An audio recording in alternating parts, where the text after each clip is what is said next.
This is the video for topic 2, adding and subtracting polynomials on your mastery study guide.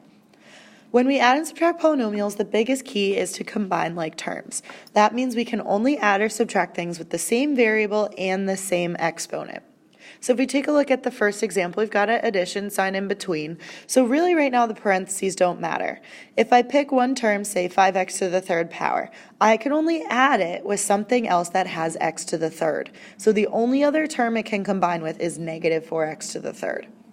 When we combine like terms, we add the coefficients and keep the variable, keep the exponent. So 5 plus negative 4 is positive 1, but we keep x to the third power. I erase the 1 because we don't need to write coefficients of 1. Now you don't have to do this, but I like to go in for standard form. So the next term I'm going to pick is that negative 5x squared. I can only combine it with something else with an x squared, which is positive 3x squared. Add the coefficients. Negative 5 plus 3 is negative 2. Keep the x squared. The last term in the first set of parentheses is negative 1x, and that can combine with positive 5x. When I add negative 1 and positive 5, I get positive 4. Keep the x, and that's my final answer. We cannot go any farther because you cannot add or subtract terms that don't have the same variable to the same exponent. Now, example number 2, we have a subtraction sign in between. So the first thing I'm going to do is I'm going to drop the parentheses for that first trinomial and rewrite it, n squared plus 3n cubed plus 4.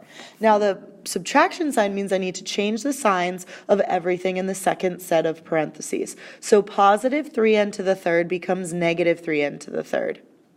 Negative 3 becomes positive 3, and positive 2n becomes negative 2n. Now I can do the same steps as that first problem. Find my like terms. So 3n to the third is the biggest exponent I see, so I'm going to combine it with the other term with n to the third.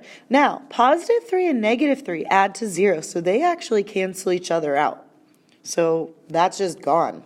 The next term, I see an n squared. Now, there are no like terms for n squared, so we're going to write that in the final answer. There was nothing to combine it with. The next term that would go in standard form would be negative 2n. Again, there's no other, just n's. So negative 2n is going to be in my final answer, no like terms to combine it with.